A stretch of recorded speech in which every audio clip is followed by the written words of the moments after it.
Good evening, good evening, good evening, Facebook family and friends. It's your travel agent, Mary Thomas, located here in Indianapolis, Indiana. And I just want to say I'm sorry I haven't been on here lately, but life has been lifing and things have been going and business is booming and everything else. And it's been a good day. Kind of rainy, but a good day. I don't know if you can see the title of it. It says 10 things you should not do when using a travel agent. So this is going to take the place of Travel Moments with Mary on Mondays. I'm going to call this Travel Tip Tuesday, if that's okay with you. If this is your first time seeing me, would you please put in the comments a number one? And if it's your second, third, or fourth time seeing me, put a number two so I can shout out to you. I can't see the comments right now, but I'll be more than happy to share with you once I finish. Okay, here we go. The do's and don'ts. Let's just go with what you don't want to do when you are dealing with a travel agent. The first thing is don't withhold any information. That is so critical because if you hold out any information, you're not going to get what you ask for. Then you're going to blame the travel agent. You're going to say that she's not good and all that stuff. So, failing to share important details like your budget constraints, your travel preferences, or necessary accommodations can lead to recommendations that are not fit for you. Then you're upset. Then you're going to put a bad review. So do not withhold any information. So before I go any further, get your pen and paper out and let's write this down. So I'll give you a few seconds. Okay. The second one is avoid last minute planning. I know sometimes it's out of your hands, but we have to do what we have to do. Expecting a travel agent to deliver the same results last minute as they would with ample time can lead to a disappointment and leaving you with fewer options. So if you wait at the last minute, you're saying, well, Mary, this is ridiculous. Well, yeah, the flight's $1,000 and you want to leave next week or you want to leave tomorrow. It's going to be very expensive. So just be realistic on what he or she can and cannot do, and do not be upset if it's not what you expected. And just remember that planning ahead always saves time and it always saves money. Number three, don't ignore their expertise. Travel agents like myself, we know the ins and outs and we have the expertise. We're trained. So, travel agents often have the insight knowledge, which we do, and experience that can save you money and time. Disregarding our advice might mean missing out on the best deals possible and experience. So, it's okay to do your research, but just don't ignore our expertise because we know the latest and greatest on what's going on. Number four, this is my pet peeve. Don't micromanage me. Do not micromanage your travel agent. Don't do it. Well, it's important to be involved in the planning process, but overly controlling every detail can hinder your agent's ability to work effectively and will cause you very, very a bad relationship. I have in the past had someone to micromanage me, and I was very quickly to say, okay, this is not a good fit. We're not a good fit for each other, and I recommend you finding another travel agent to work with. This is not a 9 to 5. You're not going to micromanage me. You're not going to do that. So do not micromanage your travel agent. Number five, Avoid shopping around too much. It's okay to do a comparison, but when you start shopping around with different agents, it's a problem.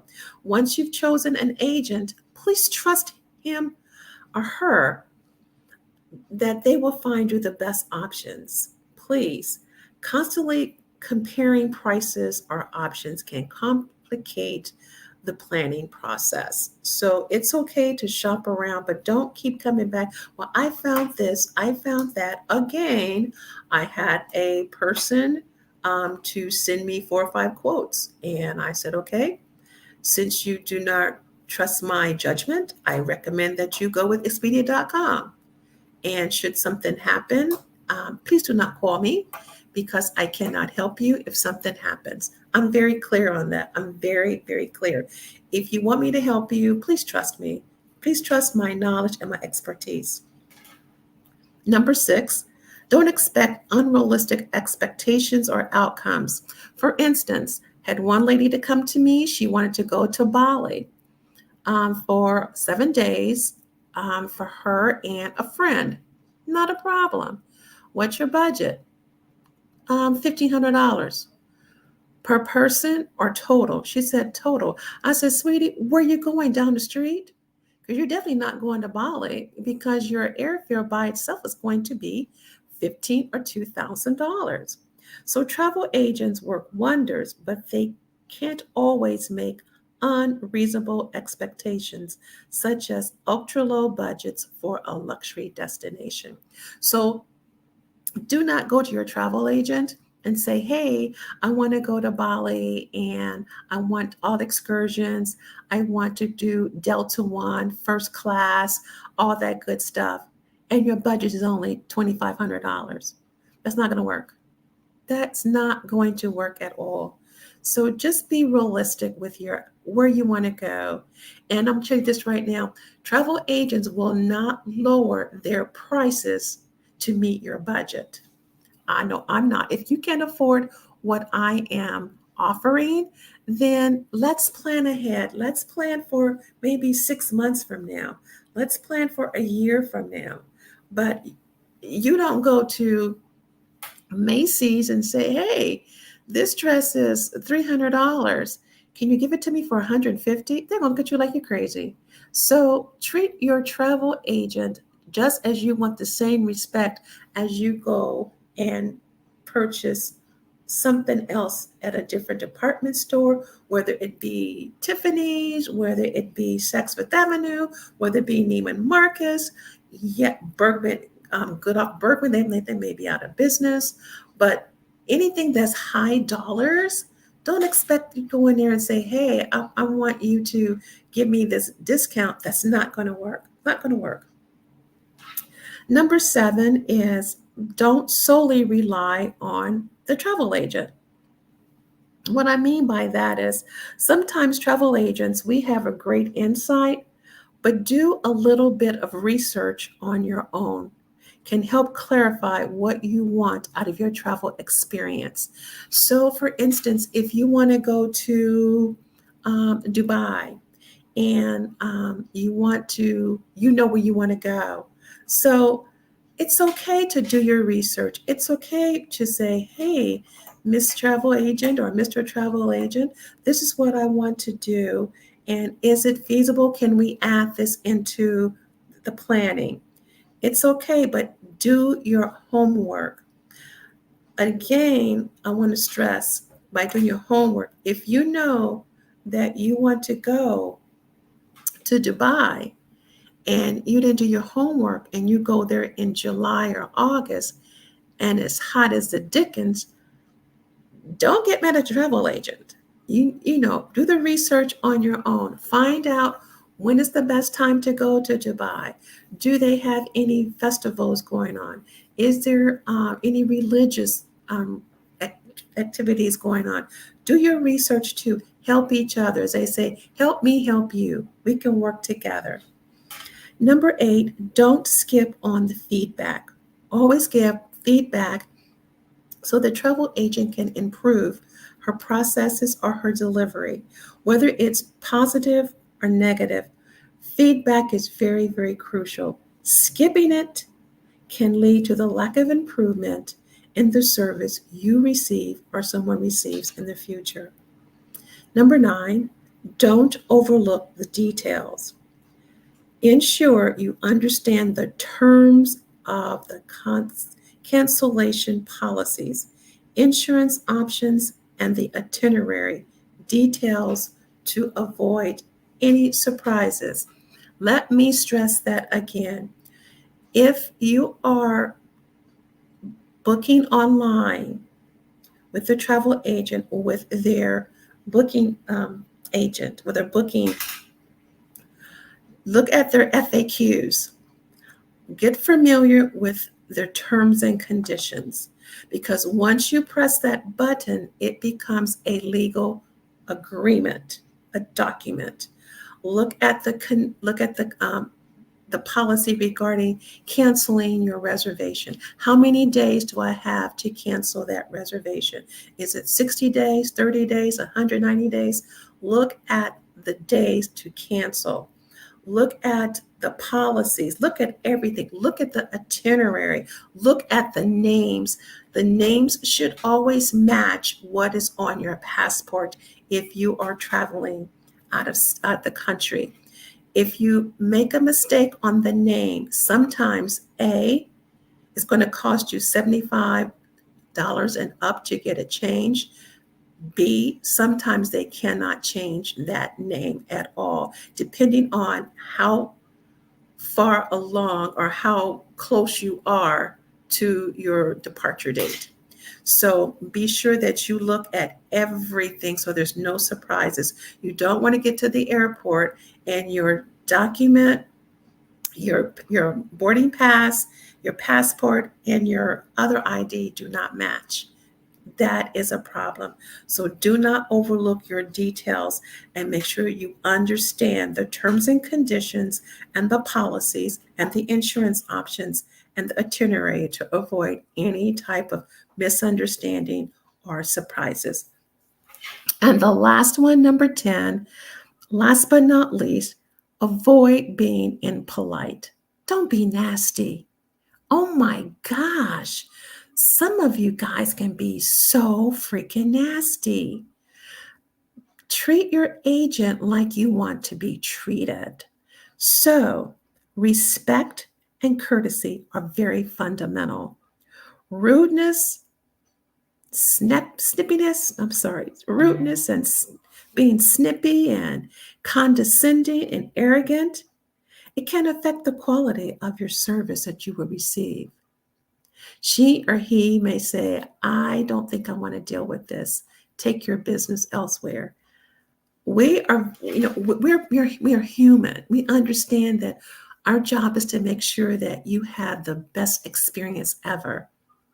But being nasty because something happened, especially when you, the client, has caused a problem and want to blame it on us, just say, I'm sorry, Miss Travel Agent, Mr. Travel Agent, how can we fix this problem? But being rude is not gonna help. It's going to affect the quality of the service, and then it's going to be just bad. It's going to be bad. So let's go through the 10 things that you should not do when using a travel agent. 1, do not withhold information. 2, avoid last-minute planning. 3, don't ignore their expertise. 4, don't micromanage. Let me say that again.